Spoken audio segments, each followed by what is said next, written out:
SSP Avinash Pandey इस तरह से टूट पड़ते हैं रवि गौतम पर जैसे भूखा शेर अपने शिकार पर टूट पड़ता हो। और उसी गाड़ी के अंदर धड़ाम धड़ाम की आवाजें आ रही हैं। बाहर से सिपाही गेट को बंद कर देता है और वो जो खिड़की है जहां से कोई कैमरे से वीडियो ले सकता है वहां सिपाही खड़ा हो जाता है। अंदर क्या क्या होता है ये तो जब रवि गौतम कैमरे पर आएंगे तब बात सामने आएगी। लेकिन भारतीय न्याय व्यवस्था में इसकी दूर दूर तक कहीं गुंजाइश नहीं है। एसएसपी अविनाश पांडे कोई गुंडे नहीं है, कोई मवाली नहीं है, कोई क्रिमिनल नहीं है। वो संविधान की रक्षा, कानून व्यवस्था को बनाने की जिम्मेदारी के पद पर हैं। यदि एसएसपी ही गुंडों जैसी हरकत करने लगे और जातीय मानसिकता से ग्रसित होकर अविनाश पांडे जी जातीय मानसिकता से ग्रसित होकर अगर एससी एसटी और माइनॉरिटी के साथ खुले कैमरे के सामने ये व्यवहार कर रहे हैं तो बंद कैमरे में इनके साथ क्या होता होगा ये तो समाज के वो लोग बताते हैं, बताएंगे नहीं, बताते हैं जो पुलिस से निमटकर आते हैं। एक वीडियो आप लोगों ने देखा होगा जब खोड़ा की घटना घटी थी, तब एक मुल्ला जी से एक दक्षिणपंथी पत्रकार सवाल पूछता है तो मुल्ला जी कहते हैं कि तुम्हारा नाम क्या है? तो उसने कहा मेरा नाम फलां राजपूत है, चौहान। बोला कुलदीप चौहान? हाँ। बोला तुम अगर गलत करोगे तो तुम्हें तो पुलिस पूछेगी तेरा नाम क्या है, तू बोलोगे कुलदीप चौहान, तुम्हें तो कहेगी तू यहाँ काहे को आया, थाना तुम्हारे लिए बना ही नहीं है, तुम जाओ। बोले हम मुल्ला जी हैं, 5 लठ तो मुझे दाढ़ी के लगेंगे, 5 लठ मुझे टोपी के लगेंगे, 5 लठ मेरे नाम के लगेंगे और मुकदमे जो है हम पर अलग से ठोके जाएंगे। ये वीडियो वायरल हो रहा और ये गलत नहीं है। एससी एसटी और माइनॉरिटी के साथ भारत के कोने कोने में पुलिस की बर्बरता, अमानवीय ढंग से इनके समाज के नौजवानों को पीटने, अपमानित करने, जाति सूचक शब्दों का प्रयोग करने और धार्मिक शब्दों का प्रयोग करने जैसे कटुआ, मुल्ला इत्यादि इत्यादि शब्दों का इस्तेमाल करने, ये घटनाएं आम हो चुकी है। माननीय गृह मंत्री जी, माननीय यशस्वी मुख्यमंत्री उत्तर प्रदेश जी, यदि इस तरह के प्रचलन पुलिस विभाग में चलते रहे तो पुलिस के प्रति इस समाज की सोच बदल जाएगी। मैं बहुत दूसरे ढंग का आदमी हूं। मैं सरकार से घृणा और द्वेष में अपनी बात कभी नहीं करता हूं और न समाज के प्रति अंधभक्त हूं। समाज का कोई भी युवा, पढ़ा लिखा, जाहिल, अनपढ़ कोई भी यदि गलत करता है तो मैं उसका विरोध करता हूं, लेकिन मैं सरकार से वो बातें बताता हूं जो वास्तविकता है। और वास्तविकता यह है कि इस समाज के अधिकांश लोग कैमरे पर यह बोलने लगे हैं कि हमारे समाज के साथ जानबूझकर, एससी एसटी और माइनॉरिटी की बात कर रहा हूं स्पेशली, हालांकि पिछड़ों के साथ भी कुछ ना कुछ हो रहा। अभी एक कथावाचक फिर आ गए सामने, आपको पता है उस अरे वो कौन सी लोध समाज के, उनका भी कैमरा बयान आ गया। आप लोगों को वो वीडियो मिला कि नहीं मिला? उसकी भी अच्छे से सर्फ एक्सल से धुलाई उलाई लोगों ने कर दी, मनवादियों ने। तो वो सारी घटनाएं तो उनके साथ भी हैं, लेकिन एससी एसटी और माइनॉरिटी के साथ मुंह पर खड़े होके मूतना, ये तो आपने देखा था। कौन समाज था जिसके मुंह पर मूता गया? और वो मूतने वाला कौन था? ये बात मैं कोई भी एडिशनल शब्द नहीं कहूंगा। जो घटनाएं घटित हुई है, आदिवासियों के साथ जो दुर्व्यवहार सरकार के देख रेख में निगरानी में किया जा रहा, जो दलित समाज के साथ हो रहा, बिहार के गया में, बिहार के राजगीर में पंडित जी ने अभी पासवान के बच्चे को सिर्फ मंदिर दर्शन पर जो सजा दी है वो आप लोगों ने देखी है ना। वो हट्टा कट्टा नौजवान जिसने अभी अभी जवानी पर कदम ही रखा था, उसको पंडित जी ने बांध के मारा और मार दिया। ये सोच, ये कलेजा पांडे जी, दुबे जी, चौबे जी, मिश्रा जी, पाठक जी, तिवारी जी, ये मानसिकता आपकी, ये सोच आप लाते कहां से हैं? ये किसने आपके दिमाग में ये डाल दिया कि इस समाज की हैसियत कीड़े मकोड़े की है? अरे ये लोकतंत्र है।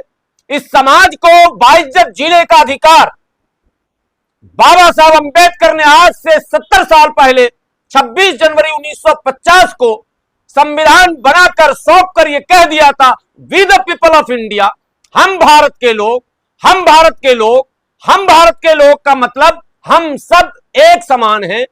कानून की नजर में कोई बड़ा कोई छोटा नहीं है।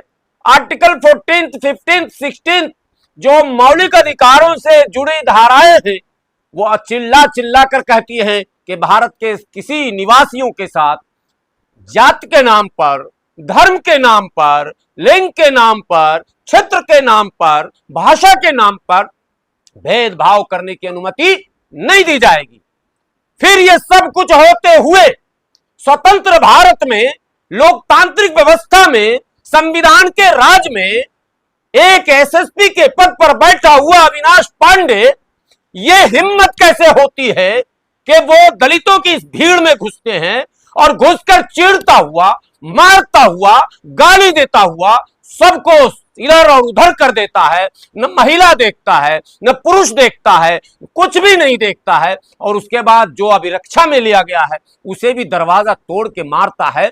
और सरकार खामोश चुप्पी साधे बैठी है। यह नहीं बर्दाश्त किया जाएगा। समाज इसको नहीं झेल सकता है।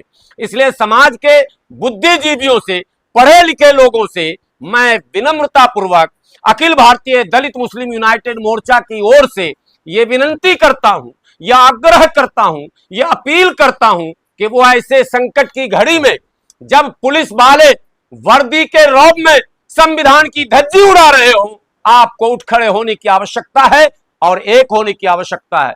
एक होने से पहले बहन हमारी हैं मीनाक्षी जैन जी, जो अखिल भारतीय दलित मुस्लिम यूनाइटेड मोर्चा की महिला विंग की राष्ट्रीय अध्यक्षा हैं आप, और इनकी ओर से एक कंप्लेंट जो तैयार किया गया माननीय गृह मंत्री को दिया जाएगा, उस पर बात करूंगा। लेकिन एक एडिशनल शब्द एक होने के नाम पर मुझे याद आ गया। बहन जी, आप समाज की बहुत ही सम्मानित बहन हैं। आपके नाम के आगे अगर कोई दूसरा शब्द जोड़ता है तो हम लोगों के खून खौल जाते हैं। हम चाहते हैं कि हम भी सम्मान आपका करें, पूरा भारत आपका सम्मान करे। बहन जी, ये शोभा नहीं देता है। अगर चंद्रशेखर आजाद मौके पर पहुंचे, सलाम है। चंद्रशेखर रावण ने समाज के दूध का कर्ज अदा किया। बहन जी को या तो चुप रहना चाहिए था या बहन जी को भी यह कहना चाहिए था कि बहुजन समाज पार्टी का प्रतिनिधिमंडल भी मौके पर जाएगा और एसएसपी को बर्खास्त करने के लिए जो ताकत बहुजन समाज पार्टी की है उसका इस्तेमाल किया जाएगा। लेकिन दुर्भाग्य से आप अविनाश पांडे के बचाव में गोल मटोल प्रेस कॉन्फ्रेंस करके समाज के युवाओं को दिग्भ्रमित करना चाह रही हैं। मैं हाथ जोड़कर बहन जी आपसे विनती करता हूं, हम लोग बहुजन समाज के पार्ट हैं। हम नहीं चाहते हैं कि समाज के किसी भी व्यक्ति को आपस में, हम तो चाहते हैं ये शक्ति जिसे हम हमेशा यूनिटी ऑफ दलित फोर्स के रूप में, यूनिटी ऑफ बहुजन फोर्स के रूप में हम देखना चाहते हैं, जो इस देश की व्यवस्था को बदल सकता है, जो सक्षम है कि इस देश की सत्ता पर भी काबिज हो सकता है। लेकिन दुर्भाग्य है कि बहन जी ने इस ताकत को देखने और अनुभव करने के बाद भी भुला दिया। बहन जी, चार चार बार आपको इसी समाज के लोगों ने उत्तर प्रदेश जैसे राज्य के शीर्ष स्थान मुख्यमंत्री के पद पर बैठाया। साहब कांशीराम का सपना था। साहब कांशीराम कहते थे, दलित मुसलमान करो विचार, कब तक सहोगे अत्याचार। क्यों कहते थे? साहब से ज्यादा आप बुद्धिजीवी हो गई। जिस साहब ने आपको उंगली पकड़कर राजनीति सिखाई, जिस साहब के खून पसीने की मेहनत से बहुजन समाज पार्टी खड़ी हुई, उस बहुजन समाज पार्टी के नायक, बहुजनों के नायक साहब कांशीराम का यह नारा था कि दलित मुसलमान करो विचार, कब तक सहोगे अत्याचार। आज मैं फिर उस नारे को दोहरा रहा हूं, दलित मुसलमान करो विचार, कब तक सहोगे अत्याचार। पुलिसिया अत्याचार, मनुवादी अत्याचार और जो एक गंदी सोच के लोग मुट्ठी भर हैं भारत में, उसके अत्याचार बहुत दिनों तक बर्दाश्त नहीं किए जा सकते हैं। और इसके लिए साहब के इस नारे पर हम लोगों ने काम शुरू किया है, अखिल भारतीय दलित मुस्लिम यूनाइटेड मोर्चा, ताकि ये दोनों पीड़ित समाज, दोनों शोषित समाज, दोनों वंचित समाज मिलकर हम संवैधानिक व्यवस्था को बचाने और मौलिक अधिकारों की रक्षा करने के लिए काम कर सकें। तो इसलिए बहन जी से और बहुजन समाज पार्टी के लोगों से हाथ जोड़कर विनती है, अंधभक्ति नहीं, व्यक्तिवाद नहीं, ये एक सोच है, विचारधारा है। ये बहन जी की कॉपीराइट नहीं है और बहन जी के मर जाने के बाद खत्म नहीं हो सकता।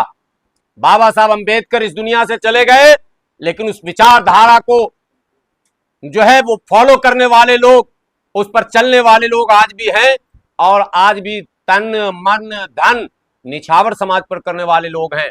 साहब कांशीराम चले गए, कल बहन जी भी चली जाएंगी, विचारधारा लेकर जाने नहीं दिया जाएगा। इसलिए बहन जी, अगर मेरी आवाज आप तक जा रही है, या इफ बट और कमेंट करने की आवश्यकता नहीं है, हमें हिंदी अंग्रेजी सिखाने की जरूरत नहीं है। 2 लाइन की बात है, समाज के साथ नंगा नाच किया जा रहा, इसको किसी भी कीमत पर समाज बर्दाश्त नहीं करेगा। और अगर बर्दाश्त करने की आदत डलवाएंगे, जो कि बहन जी का बयान है, बहन जी ने ऐसा बयान दिया कि नहीं, हमको तो सड़क पर आना ही नहीं चाहिए, हमको तो घर में बंद रहा। आपको तो 100 करोड़ का घर मिल गया तो आप बंद हैं, लेकिन जो झोपड़ी में दलित रह रहा है वो कहां बंद होगा? झोपड़ियों से खींचा जा रहा है, दुकानों से खींचा जा रहा है। जिस मुसलमान की बिरयानी की दुकान को घुसकर लूटा जा रहा, बहन जी वो भी बहुजन समाज का पार्ट है। बहुजन समाज का हाथी चुनाव चिन्ह इसलिए नहीं बनाता, साहब के दिमाग में कुछ चल रहा था, ये समाज बड़ा है इसलिए इसका चुनाव चिन्ह भी बड़ा होना चाहिए, एक प्रतीक था। आप अपने आप को अरबों की कोठी में सिमेट कर और अपने आप को बचाना चाहती हैं, आप बचाइए, आपकी मजबूरी समाज समझ रहा, लेकिन समाज को आप मजबूर मत कीजिए, दिग्भ्रमित मत कीजिए। युवा पीढ़ी अगर सामने आ रहा तो उसको आने का अधिकार है, अपने समाज के प्रति बोलने का अधिकार है। 2 दिनों की इस घटना पर नजर रखने के बाद अखिल भारतीय दलित मुस्लिम यूनाइटेड मोर्चा इस नतीजे पर पहुंची कि आज माननीय गृह मंत्री भारत सरकार को एक ज्ञापन सौंपा जाएगा अभी आपके प्रेस कॉन्फ्रेंस खत्म होते ही, जिसमें जो बातें लिखी गई मैं चाहता हूं उसको सुना दिया जाए। अखिल भारतीय दलित मुस्लिम यूनाइटेड मोर्चा, मीनाक्षी जैन राष्ट्रीय अध्यक्ष महिला मोर्चा, सेवा में श्रद्धेय श्री अमित शाह जी गृह मंत्री भारत सरकार। विषय उत्तर प्रदेश के जनपद मेरठ में तैनात IPS अधिकारी श्री अविनाश पांडे द्वारा दलित समुदाय के साथ अभद्र भाषा, गाली गलौज, मारपीट एवं जातिवादी आचरण के किए जाने के संबंध में तत्काल निलंबन, सेवा से बर्खास्तगी एवं विधिक कार्रवाई, मतलब बर्खास्तगी के बाद भी छोड़ना नहीं है, यानी SC/ST एक्ट के अंदर मुकदमा होना जरूरी है, विधिक कार्रवाई किए जाने हेतु महोदय समन्वय निवेदन है कि एक और भारत सरकार बाबा साहब डॉक्टर भीमराव अंबेडकर के संविधान एवं सबका साथ, सबका विकास, सबका विश्वास के सिद्धांतों के आधार पर देश संचालन का संकल्प दोहराती है, वहीं दूसरी ओर उत्तर प्रदेश के मेरठ जनपद में तैनात एक वरिष्ठ IPS अधिकारी का कृत संविधान, कानून एवं मानवीय मर्यादा के सर्वथा विपरीत है। अतः मैं मीनाक्षी जैन राष्ट्रीय अध्यक्ष अखिल भारतीय दलित मुस्लिम यूनाइटेड महिला मोर्चा इस पत्र के माध्यम से आपका ध्यान दिनांक 8 जुलाई 2026 को मेरठ में घटित एक अत्यंत निंदनीय, असंवैधानिक एवं आपराधिक मैं इसको आपराधिक मानता हूं, आपराधिक घटना की ओर आकर्षित करना चाहती हूं। घटना का विवरण, मेरठ में बीए की दलित छात्रा कुमारी ललिता गौतम की हत्या के पश्चात जब पीड़ित परिवार एवं अनुसूचित जाति समुदाय, यहां पर रोककर एक लाइन में बता दूं आप लोगों के लिए, हमारी बहन जो बीए की छात्रा है, जो समाज के लिए कुछ कर सकती थी, उसके लिए हम अगर कलेक्टर के दरवाजे पहुंचते हैं न्याय मांगने तो हम अपराधी, और जिस अपराधी के हाथ में पिस्तौल है, वीडियो है, और वो अपराधी पुलिस को ललकार रहा है, उसका इनकाउंटर हो गया, तो जितने उस जाति के ब्राह्मण थे, चाहे अजपा भजपा सजपा लजपा मजपा, कोई दल नहीं बचा।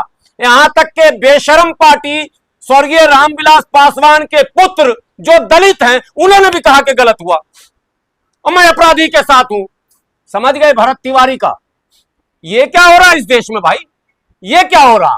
पिस्तौल हाथ में है भरत तिवारी के, बहुत अच्छा होगा, पता नहीं कहां होगा अच्छा, सामने तो पिस्तौल लहराता वो दिख रहा।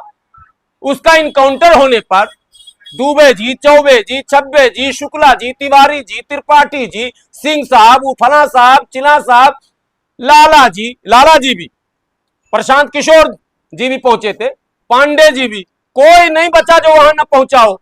हद तो यह है कि पप्पू यादव भी पहुंच गए, और पप्पू यादव जी आप तो बहुत अच्छे नेता हैं, वहां जाके इन्होंने दिया 1 लाख या पता नहीं 5 लाख, और राजगीर गए जब पासवान समाज के यहां तो दे रहे हैं 25,000। वहां कह रहे हैं सरकार इसको नौकरी भी दे, सरकार घर भी दे, भरत तिवारी की बात कर रहा हूं, सरकार घर भी दे, नौकरी भी दे, 1 करोड़ रुपया भी दे। नेताओं का क्या हो गया इस देश में? वही नेता जब राजगीर दलित समाज के घर पहुंच रहा तो बोल रहा सरकार इसको 5 लाख रुपया दे। बिल्कुल जूता खाने वाला काम कर रहा है ये नेता। 1 करोड़ और 5 लाख, मतलब यह मतलब मरे हुए लोगों का भी भाव, दलित समाज मरा, मुस्लिम मरा तो 5 लाख, और ब्राह्मण मरा, राजपूत ठाकुर लाला मरा तो 1 करोड़। और यह उत्तर प्रदेश में हुआ था, लखनऊ में एक इनकाउंटर हो गया था तिवारी जी का। योगी जी ने उनके धर्म पत्नी को बुलवाया, ससम्मान बुलवाया, 25 लाख रुपए नगद सरकारी खजाने से दिए गए, 1 करोड़ का ऐलान किया गया और नौकरी का ऐलान किया गया। और हमारे साथ क्या हो रहा?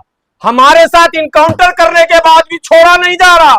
उसका बाप किधर है, उसका भाई किधर है, उसका चचा किधर है, उसका मामू किधर है, उसका ससुराल किधर है, ये कल कहां सोया था, परसों कहां गया था, पूरा खानदान 10 खानदान सबको तबाह किया जा रहा।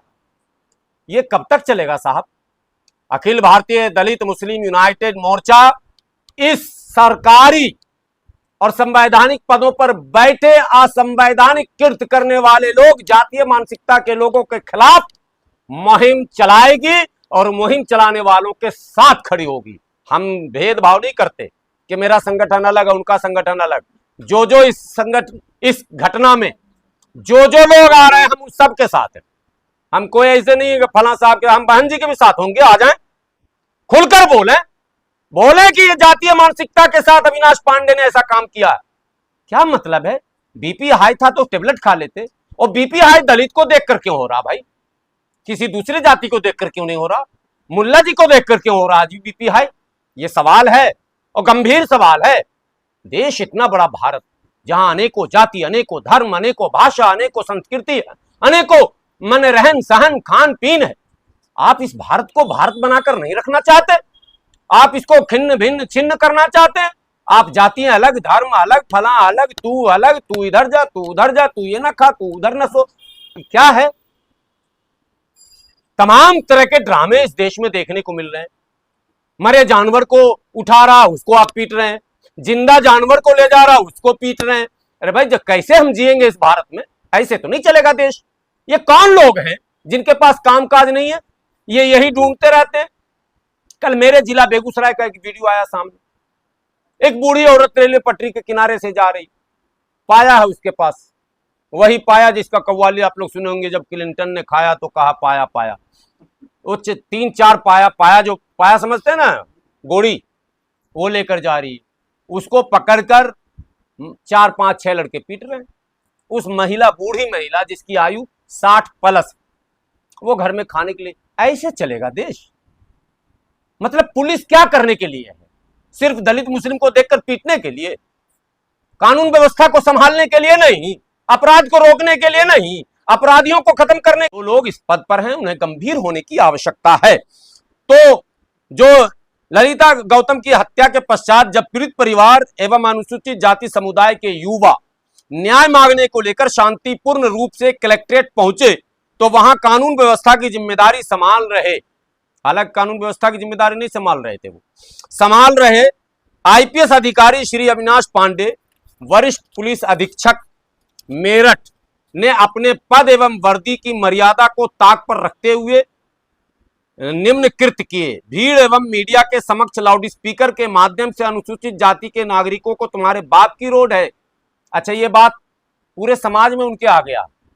हम धरने पर बैठे हैं तो बोले तुम्हारे बाप का रोड है, वो धरने पर बैठे हैं तो भैया उनका सब कुछ है। अब इतिहास के पन्नों को आज मैं नहीं खंगालूंगा, किसी दिन खंगालूंगा कि बाप का देश तो हकीकत में हम ही लोगों का है, लेकिन हम लोग अपने बापे को भूल के भाग गए तो क्या करें। हमारे आईएएस आईपीएस, हमारे राजनेता जो समाज के भी नहीं हुए, अपने बाप के भी नहीं हुए, मैं नाम किसका किसका लूंगा, पूरे समाज के नेता का वही हाल। गुलामी की मानसिकता दर्शाते दर्शाते गुलाम ही बन गए। समाज को गुलाम बनाना चाहते हैं, समाज गुलाम नहीं बनेगा। तो क्या तुम्हारे बाप का की रोड है, पूरी रोड गंदी कर दी, ये उनके शब्द थे, पूरे रोड गंदी कर दी। ए भाई जी, अब मैं उसके आगे डैश डैश लग गया यहाँ, चूंकि पूरी रोड को गंदी कर दी, जैसी अभद्र अपमानजनक एवं जाति सूचक टिप्पणियां की, पद की गरिमा भूलकर स्वयं कानून हाथ में लेते हुए प्रदर्शनकारियों को थप्पड़ मारे, वीडियो है, धमकाया, वीडियो है इसका। पुलिस अभिरक्षा में लिए गए एक निहत्थे युवक श्री रवि गौतम के साथ बंदी वाहन के अंदर, जो बहुत कम भारत में देखने को मिला होगा, अंग्रेज के लोग भी जिंदा होंगे तो हंस रहे होंगे कि जिस भारत को हम जैसा छोड़ के आए थे वैसा ही है अभी, के अंदर मार